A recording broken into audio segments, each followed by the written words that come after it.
That's it. That's his self-breathing. Yeah. That's why we didn't let people self-breathe. We would have liked to. All right. Well, welcome everybody. I'm proud to be joined by my colleagues here today. Now, today, Senate Democrats, we're launching our 2026 initiative focusing on the number one issue that the American people face: skyrocketing costs. They just can't meet the bills. They just don't have enough money in their pockets to pay the bills, to buy the medicine they need, when your car breaks down to get it fixed, and then you'd have no way to get to work, to get the kind of groceries you want for your families. Costs are skyrocketing. And Democrats, in 2026, you'll be hearing from us about costs over and over and over again. On the contrary, Donald Trump tonight is going to try to talk about his accomplishments, but it's going to be a very short speech, because Donald Trump calls affordability a hoax. He gives himself an A+++ on the economy, as Professor Warren said. Everyone would like to self-grade in her classes too. But if there were an objective grader, it would be F on energy, F on housing, F on groceries, F on healthcare, F on tariffs, which leads to a final grade of F. We can do the math. The facts are, Americans are telling a lot different story than Trump's own self-grade. He promised he'd bring costs down on day one. That was his number one promise. That was the number one reason he won the election. And costs are going up and up and up. It's been 331 days since he was sworn in, and the American people are still waiting for his promise to be fulfilled, but it hasn't been. He just lies about it. He just lies. He makes it up. Grocery bills haven't gone down.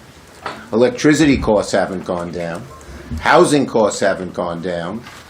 The kinds of things you buy at stores haven't gone down. And healthcare hasn't gone down. All of it is going up. The truth is, for too many Americans, costs are just too damn high. The cost of living, the affordability crisis, you can call it whatever you want. But in Trump's America, people are being squeezed in every direction. I just finished my 62-county tour in New York State. I always do it every year. The number one issue in every corner of my state was how hard it is to afford things that you need. Whether it's rural areas, suburban areas, urban areas. Whether it's red, blue, or purple. It's the number one issue that is on people's minds, and Donald Trump and his billionaire buddies just don't get it. Trump, just last week, you know what he said? People should buy fewer toys for Christmas. What kind of bubble is this man in? Does he ever go to the grocery store and have to buy meat? Does he ever have to pay his own electric bill? No. None of these things. Our senators are going to focus on key issues now. Today begins it, but all year long. And we've been doing this all along, but now, in 2026, it is our main focus. Senator Klobuchar has been doing a great job as our DSPC chair, working with me on these issues.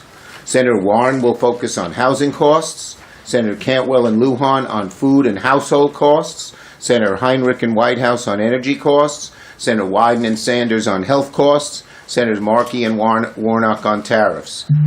We're focusing on the 5 major areas that is making life so much harder for American families: healthcare, energy, housing, groceries, and tariffs.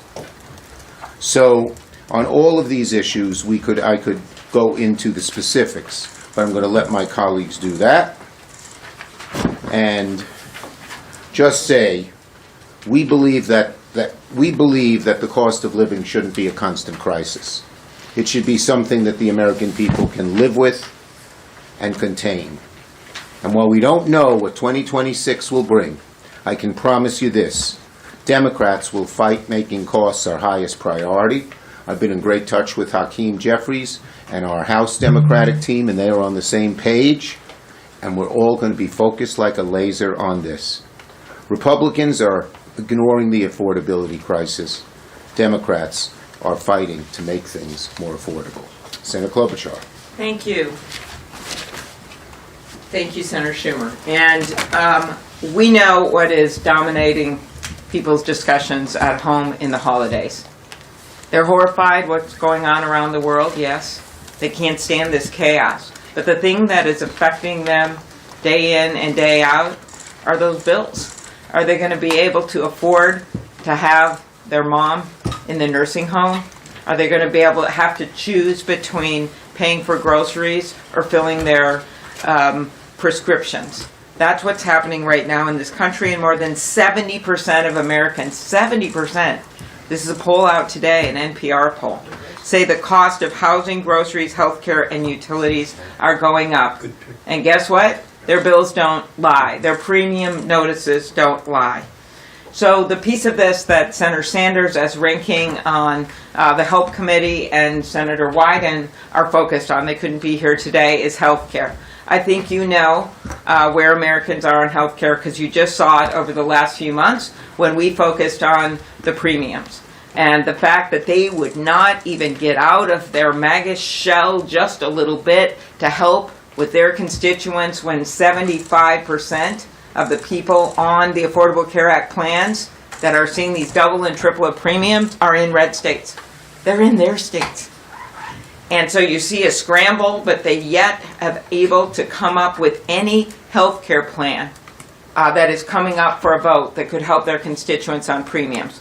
But we're going to make the case in this report on health care that it's much deeper than that. The big, beautiful betrayal of the bill, look what it did on Medicaid. When I'm out at rural hospitals, when my colleagues are in rural hospitals, that's what we hear about. They're already hardly hanging on a thin margin. And when you mess around with the Affordable Care Act plans, when so many of them are in rural and 27% of our farmers and ranchers are on these plans, and you add to that these Medicaid cuts, and then you add, as Senator Lujan will discuss, these grocery increases, they just can't afford it. And the last thing that I don't think is always the elephant in the room when it comes to health care and the safety net for people that no one talks about is long-term care. I knew the exact day that my dad was going to run out of his savings. He'd had 3 marriages, lost a lot of his money. We're not going to go into that. That's for a more amusing press conference, I guess. But he then was going to turn to Medicaid. I knew what that day was. I knew when I was going to have to move him into a different nursing home that took Medicaid. That's how so many people are feeling right now. So these cuts they've made to Medicaid is not just about health care, it's also about long-term care and the fact that Americans need leaders and leadership in Congress and in the White House that's going to stand up for them. So that's what we're up to. And the next person coming up is Senator Whitehouse. He and Senator Heinrich are leading the group when it comes to energy costs. Thanks, Amy. So 2 things to know about energy-related costs. One is that electric bills are going to keep going up for people, and electric bills are going to keep going up for people because they are being driven up on purpose by the Trump administration. To understand how that works, you have to understand how the generation stack works, how units get called up as electric demand grows. And what you see when you actually look at how the real world responds to energy demand is you see that solar and wind and battery and nuclear are the inexpensive ones that are called up first. And when you pull them off the grid, when you sabotage clean energy, as Trump and his minions are trying to do, you drive that demand further and further up the grid. So a customer pays more for getting access to that power from the grid, and a big fossil fuel donor gets to run a plant that would otherwise be idle because it's too expensive to run. It's money directly from consumers to Trump's big fossil fuel donors. So this is not only a cost problem, but it is a corruption case, and we intend to make it aggressively. The other area is on homeowners insurance, which is exploding in cost around the country. In some areas, it's the biggest cost people face. In Florida, the homeowners insurance market is in full meltdown. $14,000 a year average already and climbing dramatically. And it's that way because the Trump administration won't look at extreme weather and climate change. They can't do it because they're too tied to the fossil fuel donors who they're serving. And so the homeowners insurance problem is going to get worse, whether it's coastal storms, whether it's Midwestern hail, or whether it's Western wildfire. It is going to get worse, and it's going to cascade into mortgage markets and decreases in property values. This is a big story that we're going to tell, and we're going to hang the blame on President Trump and his corrupt fossil fuel donors, which is exactly where the blame belongs. Thank you. Senator Warren. And I was just introduced by Senator Whitehouse. So Donald Trump promised on day one that he would lower costs for families. And now here we are with costs up, up, up for American families. Housing is the #1 cost for families all across this country, and the #1 concern for families all across this country. Housing costs are not just up, they are way up. So, for example, the cost of rent up 4% since Donald Trump has been inaugurated. The price of new listings of homes up 22% since Donald Trump was inaugurated. And the really scary one, the number of foreclosures in this country up 20% since Donald Trump became president. Today, the average age of a first-time home buyer in America has hit 40 years old. This tells us just how hard it is for people trying to get into the housing market and how hard it is for people who are trying to sustain their housing costs. The reason that we have this housing crisis right now can be laid directly at the feet of Donald Trump and the Republicans. The tariffs that Donald Trump has put into place have increased the cost of building a new housing unit in America on average by $11,000. So our one hope, and that is to increase supply, is something that Donald Trump has directly driven the price up on. Now, Democrats have been busy on the housing front for this whole year, and we worked with our colleagues across the aisle here in the Senate and got a housing bill through unanimously, a bill that was aimed toward increasing housing supply in all parts of America, rural America, urban America, first-time home buyers, senior living, renters, purchasers. It's a good bill. It passed the Senate unanimously. And what happened? Republicans in the House put a stop to it. So there we have it. Through tariffs and through obstruction of legislation, Republicans are directly driving up the cost of housing right now in America. So we have a message. If Republicans are not going to bring down the cost of housing, then leave it to the Democrats, because when we're in charge of this place, we are going to bring down housing costs. And with that, Senator Markey, my partner from Yes, Senator Massachusetts. Markey Beautiful. and Senator Warnock are heading up our tariff work. Thank you. So, what should be a season of giving has become a season of paying for 36 million American small businesses. Paying more for healthcare, paying more for electricity, paying more for just about everything because of Trump's tariffs. And instead of making it affordable to start and run a small business, Trump is turning Main Street into Pain Street across our nation.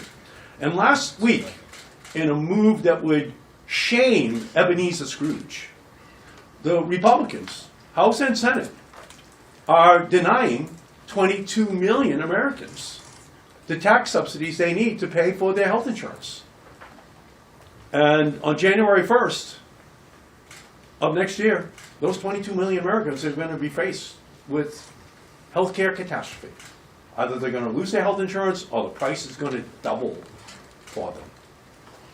Now, here's the story. For small businesses, 10 million of the 22 million people are either small business owners or work in a small business. They're Kiwanians.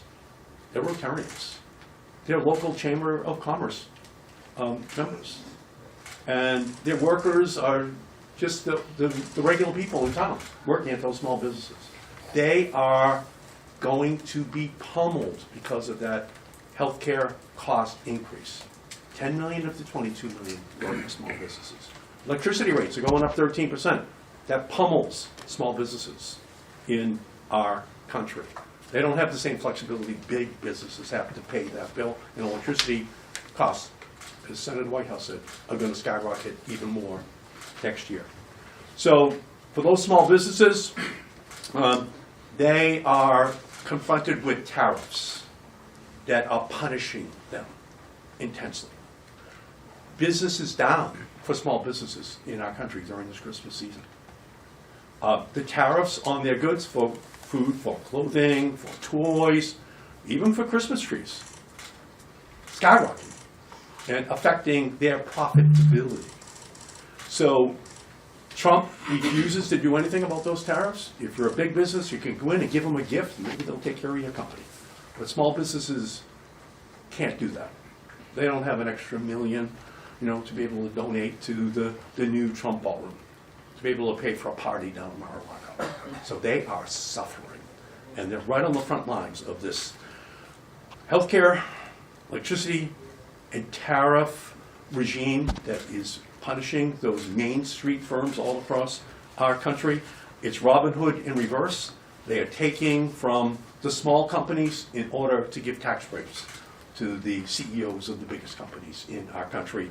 And ultimately, it's not a wonderful life on Main Street this year for small businesses. They are absolutely suffering, and it's been my great honor to partner on this issue with the great senator from the state of Georgia, Raphael Warnock. Thank you so much. My colleague, Senator Markey, describes it right. What we're witnessing is Robin Hood in reverse. They are literally taking money from the bottom and giving it to the folks at the top. Socialism for the rich. Donald Trump promised the families across our country and the families of Georgia, where he won and where I won, that he was going to lower their costs. And he's done the exact opposite. Everywhere I go across the state, from cities to rural communities, from my hometown of Savannah to Atlanta, to small towns in between, the story is the same. In blue districts in Georgia and red districts in Georgia, their dollar is not going far enough. And it's getting worse. And this is a result of tariffs. But I think every time we say tariffs, we ought to be really clear about what a tariff is. It's a tax. And so let's be clear. They have given a historic tax cut to the wealthiest of the wealthy, and they are taxing all the rest of us. And families are feeling the pinch. He promised them that he'd drive their costs down. Instead, he's taken an extra $1,200 out of the pockets of Georgia families this year alone.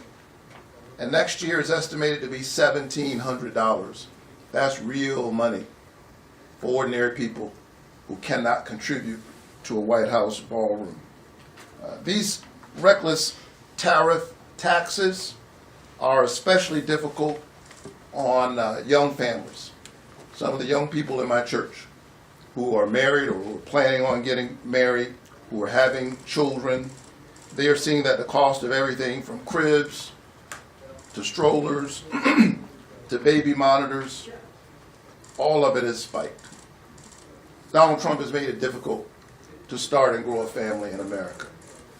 Almost half of all families say that they're buying less gifts this holiday season because of the increase in prices. I was at a small business a few weeks ago, and it's a chocolate manufacturer. Our own living Willy Wonka. It was fun to be there. But I have to tell you, those folks, our small business, are really struggling because not only is the price of sugar going up for them, not only has the price of cocoa beans gone up for them, the very paper that they wrap the chocolate in has gone up. And as a result of that, they have had to raise prices on their customers. and they've had difficulty making long-term investments. They would like to have a tariff waiver. But this small business, these owners don't know anybody in the administration to call. They don't have anybody that they can bribe in order to get a tariff waiver. And so Donald Trump said that he'd give himself an A plus. And then he thought about it. He said, on second thought, it's actually A plus plus plus plus. So the question that we have to ask ourselves is, who was he talking about? If this economy is the best that Donald Trump can provide, the question is good for whom? Certainly not the people that I talked to in rural Georgia. And so it's clear that he could do something about this. Let me be really clear. That Congress could fix this. Yeah. Tariffs are in the wheelhouse of Congress.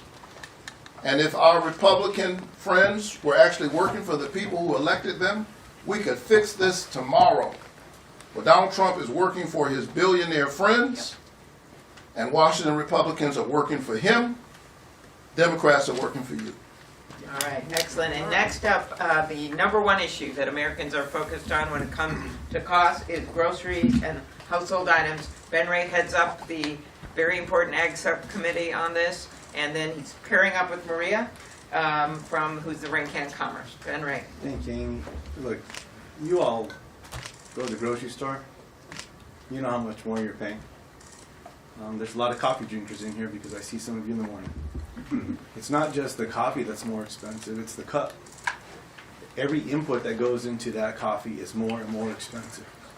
Some of you might enjoy bananas in the morning if you're fortunate to get some. Cost of bananas through the roof. And look, you're trying to get ground beef or maybe even a cut of steak or something, a roast, to try to feed the family yourselves. Up, up, up, up. There's just no question. And as Raphael said, look at families that have little ones. Strollers, diapers, baby monitors. Everything is going up. Plain and simple, President Trump lied to the American people. He fooled them. He said to them, when they were in need, I'm going to lower your costs. And he kept lying and lying and lying and lying. Let's see what happens tonight. President Trump's going to go try to just make up some more facts and say, no, no, no, it's just your imagination. That beef's not 23 or 33% more expensive. It's just your imagination. There's less money in your checking account. No, no, no, that's just your imagination. It's one lie after another. Everything is getting more expensive. It's Donald Trump's tariffs, taxes that are just reaching, where President Trump reaches into the pockets of the American people and is taking $1 after another. One lie after another. Enough is enough. On top of all of that, many of you have reported about the negative impact of small farmers and ranchers. I don't know that I've read many stories about the costs to grocery stores. If you all examine what's happening with independent grocery stores across America, I think 12% on average of the money that goes into those grocery stores comes from SNAP beneficiaries. In a lot of rural grocery stores in different small towns across America, it's about 80%. So what happens now that they took almost $200 billion in SNAP? That's not gone away, y'all. That still is real. And that's going to start hitting people this year. What happens to those rural grocery stores? On top of those rural health clinics that Senator Klobuchar reminded us of. One closing after another. This president said he was going to be good for rural America. The only thing good he's going to be good for is putting more people out of work and making food get more expensive and healthcare getting more expensive. I'm not even going to talk about the scar on the back of my head. We did that a couple weeks ago. Just sit back and reflect on the bullshit coming from this president, where he's misleading the American people and he lies to them one after another, one word after another. He says something on this side and distracts you with his hand, but the other one goes right in the hand of the American people into their pockets, and he steals $1 after another. That's what's happening. Thank you. We'll take some questions to any of us on this subject. Yes. Yeah, the president's been traveling around this month talking about it a little bit, but he's been almost exclusively blaming President Biden. Do you think that's an acceptable excuse? No. People want their costs to go down. They don't want a finger pointed at what happened months or years ago. We are here to say we are ready to take charge and have those costs go down. We're ready to work with Republicans if they'll help us get costs down. Trump's in a bubble. He doesn't get it. Yes. Senator Warnock talked about how Congress could roll back these tariffs. We know about the IEPA emergencies that the Senate did pass, the House sat on, and of course it wouldn't be high enough because you need more Republicans to have it be veto-proof to really roll back those tariffs on Canada, the reciprocal tariffs and so on. I want to ask about the plans to try and bring more Republicans to reassert Congress's role in tariffs. There's also the bill that Senator Grassley and Senator Cantwell put together that would give Congress a veto on 232 tariffs, which are the housing, the cabinets, and the 2x4s. Also, cars from Canada, minivans from Canada, 25% more expensive. So could you talk about what the plan You could can be come to up here try and join us. and get that? Look, let me just say that we are ready to work with our Republican colleagues. Right. And I think they would make a better decision, a different decision, if they were talking to their own constituents. This is in the wheelhouse of Congress. I'll tell you, look, I came to this business later in my career. I've spent most of my life as a pastor. I can tell you that it was not easy getting elected to the Senate. I don't understand why you would go through all the things we have to go through to get this job, just to give your power to somebody who wants to be a unitary executive. And one more Not a thing on that. Unitarian. Not a Unitarian. We like That's all Unitarians. fine. And Pentecostals. Same. As you all know, yes, we actually have passed 3 bills out of the Senate when it comes to the tariffs, with getting Republicans to join us, some because they are states. Senator Kaine and I and Rand Paul led the Canadian one, 2 senators whose states border Canada, and then 2 senators who care a lot, even though they don't agree with each other on much, Rand Paul and Mitch McConnell, but they do care about Kentucky bourbon taking off the shelves in Canada. We also passed the bill on Brazil out of here. We passed the bill, Senator Wyden's bill that was an across-the-board bill with Republican support. But now it is sitting over in the Speaker's candy jar with the way too expensive candy.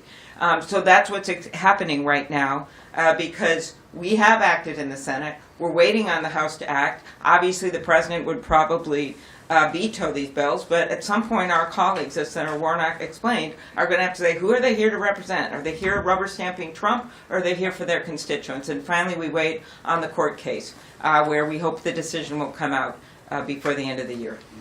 I think 7 Republicans co-sponsored the Cantwell bill with Grassley, 7 or 8.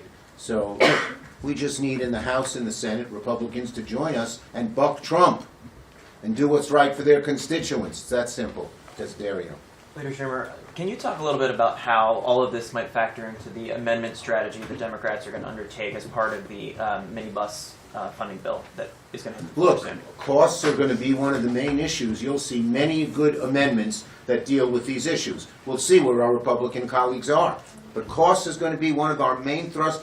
Anytime pieces of legislation come up in everything we do, our focus is going to be on costs, whether it's legislation on the floor, whether it's in the courts, whether it's our spotlight hearings, whether it's what we talk about when we go on the shows. Costs, costs, costs. The prices people need to pay for essentials is too damn high, and they know it. And they want some people to do something about it. Yes. Leader Jeffries seemed to allude in regards to healthcare and the enhanced ACA subsidies, January 15th as a day that you might still be able to do something, or do you see it as... Look, as once January 1st occurs, as I've said over and over again, the toothpaste is out of the tube. January 1st, it expires. Once that happens, millions will be without health care. There'll be no ACA credits. Tens of millions more will have since changed their policies that are much worse for them. Higher deductibles, higher copays. A lot of people are going to have to change their doctors. You know how heartbreaking it is? If you've ever had a relative, a child, a parent who's had a great doctor, and then they're gone, they can't treat you anymore because the health care costs have changed, it's heartbreaking because you put your faith and trust in this doctor. That's going to happen millions of times in America after January 1st.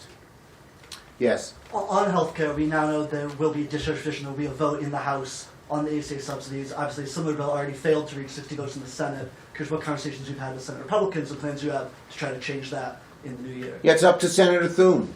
I hope it passes the House. They did get, I think, five Republicans as of now to sign it. I hope that Johnson won't play little games that he sometimes can do with the discharge petition. But if they send it to us, we already had every Democrat vote for the 3-year clean extension. We hope Thune would put it on the floor and let it pass. Thank you. Okay.